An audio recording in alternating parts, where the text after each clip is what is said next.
आज की short analysis में हम डिस्कस करेंगे इंडोस्टार कैपिटल स्टॉक के ऊपर। दोस्तों ये स्टॉक अगर आप देखो तो सितंबर 2024 से करेक्शन के अंदर चल रहा है। ओवरऑल अगर आप देखो तो ये स्टॉक ने 6 महीने यानी completely half year under correction में बिता दिए और करेक्शन में भी दोस्तों स्टॉक ने यहाँ पर दोनों तरह का करेक्शन दिया, प्राइस वाइज टाइम वाइज दोनों। पहले स्टॉक ने प्राइस वाइज करेक्शन दिया जहाँ पर ये स्टॉक काफ़ी हद तक डीप डाउन साइड करेक्ट हुआ, फिर टाइम वाइज करेक्शन के अंदर स्टॉक ने साइडवे कंसोलिडेशन करी, एक स्ट्रॉन्ग बेस बना और अल्टीमेटली यहाँ पर ब्रेकआउट किया है। और दोस्तों ये स्टॉक के अंदर मल्टीपल पॉजिटिव फैक्टर्स भी ट्रिगर हुए हैं जिसके तहत ये स्टॉक करंट लेवल से अपसाइड में 10 to 12% मूव दे सकता है। लेकिन फ्रेंड्स यहाँ पर कोई भी हमारी बाई सेल होल्ड रिकमेंडेशन बिल्कुल भी नहीं है। ये प्योरली एजुकेशन पर्पज से मैं अपना पॉइंट ऑफ व्यू आप लोगों के सामने शेयर कर रहा हूँ।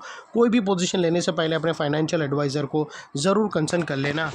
दोस्तों आप लोग देख सकते हो कि ये वो टॉप था जहाँ से स्टॉक के अंदर एक डाउनवर्ड स्लोपिंग पैरेलल चैनल के थ्रू करेक्शन ट्रिगर हुई और जब तक स्टॉक ये डाउनवर्ड स्लोपिंग पैरेलल चैनल में था स्टॉक के अंदर back to back lower lows trigger होते गए। दोस्तों अगर आप देखो तो फर्स्ट लोअर लोज यहाँ हिट हुआ, सेकेंड लोअर लोज यहाँ पर ट्रिगर हुआ और लास्ट लोअर लोज यहाँ पर हिट हुआ। और जैसे ये downward sloping parallel channel upside में ब्रेकआउट हुई, इसने मल्टीपल हायर हाइज को ब्रेक करके उसके अबाउ सस्टेन क्लोजिंग देकर कंफर्म कर दिया करेक्शन कंप्लीटेड। यहाँ पर हमें दो मेजर पॉजिटिव सिग्नल मिले। पहले तो इसने डाउनवर्ड स्लोपिंग पैरेलल चैनल को अपसाइड में ब्रेक किया, सेकेंडली इसके जो लोअर लोज थे वो हायर हाइज में शिफ्ट हुए क्लोजिंग बेसिस पे, जो हमें कंफर्म करता है कि स्टॉक के अंदर टेम्प्रेरी बॉटम लग गई है एज लॉन्ग एज इसके लोअर लोज प्रोटेक्टेड है। अगर लोअर लोज थ्रेट हुए क्लोजिंग बेसिस पे तो फिर से यहाँ से एक डाउन साइड मूवमेंट स्टार्ट हो सकता है। और दोस्तों ये वो एरिया है जहाँ पर शॉर्ट सेल लोगों को अपना ट्रेलिंग स्टॉप लॉस देकर शॉर्ट सेलिंग को अपने एडवाइज़र को पूछकर वाइंड अप कर देना चाहिए। और यहाँ पर दोस्तों बाई साइड का initiate with proper risk to reward ratio के साथ अपसाइड में अच्छा मूव कैप्चर करने मिल सकता है।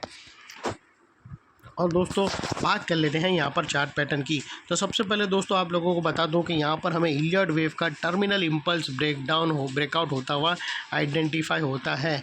दोस्तों अगर आप देखो तो आप लोगों को यहाँ से कुछ वेज पैटर्न जैसा यहाँ पर फॉलिंग वेज पैटर्न हमें ब्रेकआउट होता हुआ आइडेंटिफाई होता है और ये उसकी इंटरनल 5 वेव 1 वेव 2, ये वेव 3 है और ये वेव 4 और ये दोस्तों वेव 5।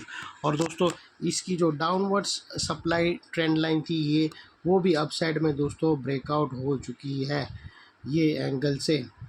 और दोस्तों यहाँ पर बात कर लेते हैं, एक तो ये चार्ट पैटर्न इलियड वेव के अकॉर्डिंग टर्मिनल ट्रायंगल भी ब्रेकआउट हुआ है और यहाँ से दोस्तों अगर आप देखो तो हमें एक रेंज ब्रेकआउट भी आइडेंटिफाई क्लियरली होती है। उसकी जो नेकलाइन निकल कर आती है दोस्तों वो तकरीबन 255 के आसपास की इसकी रेंज है। और दोस्तों यहाँ से अपसाइड में स्टॉक 10 से 12% का मूव दे सकता है, जो तकरीबन नेक्स्ट टारगेट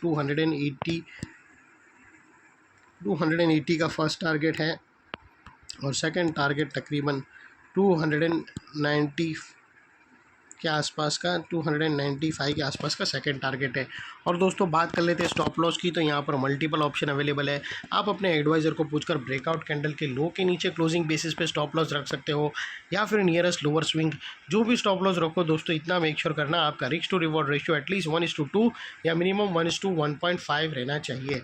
और फाइनली फ्रेंड्स नेकलाइन के पास का ये एरिया एक इम्पॉर्टेंट सपोर्ट बनकर ट्रिगर हो चुका है बिकॉज दोस्तों मल्टीपल पॉजिटिव फैक्टर्स हमें यहाँ पर ही एक्शन में आते हुए मिले। यही एरिया पे हमने डाउनवर्ड स्लोपिंग पैरेलल चैनल को अपसाइड में ब्रेकआउट होता हुआ देखा, लोअर लोज हमें हायर हाइज में शिफ्ट होते हुए मिले। यहाँ पर ही दोस्तों हमें क्लियर पॉजिटिव डाइवर्शन मिला प्राइस एक्शन और RSI के थ्रू। और यहाँ पर ही दोस्तों हमें इलियड वेव की टर्मिनल ट्रायंगल पैटर्न भी ब्रेकआउट होते हुए मिली और यहाँ पर ही दोस्तों हमें एक रेंज ब्रेकआउट भी मिली। तो ये सारे मल्टीपल पॉजिटिव फैक्टर्स के कारण नेकलाइन का ये एरिया जो अभी तक एक स्ट्रॉन्ग रेजिस्टेंस था वो अल्टीमेटली स्ट्रॉन्ग सपोर्ट बनकर ट्रिगर हो चुका है। और इतने बड़े स्ट्रॉन्ग सपोर्ट के नीचे क्लोजिंग बेसिस पर आप लोगों का स्टॉप लॉस रहना चाहिए जो आसानी से हिट ना हो, और अगर ट्रिगर हो जाता है तो उसको सिंसियरली स्टॉप लॉस देकर ट्रेड को वाइंड अप कर देना चाहिए। ये थी हमारी एनालिसिस फ्रेंड्स। अच्छी लगे तो प्लीज़ चैनल को लाइक शेयर सब्सक्राइब ज़रूर करना। Thank you. जय हिंद।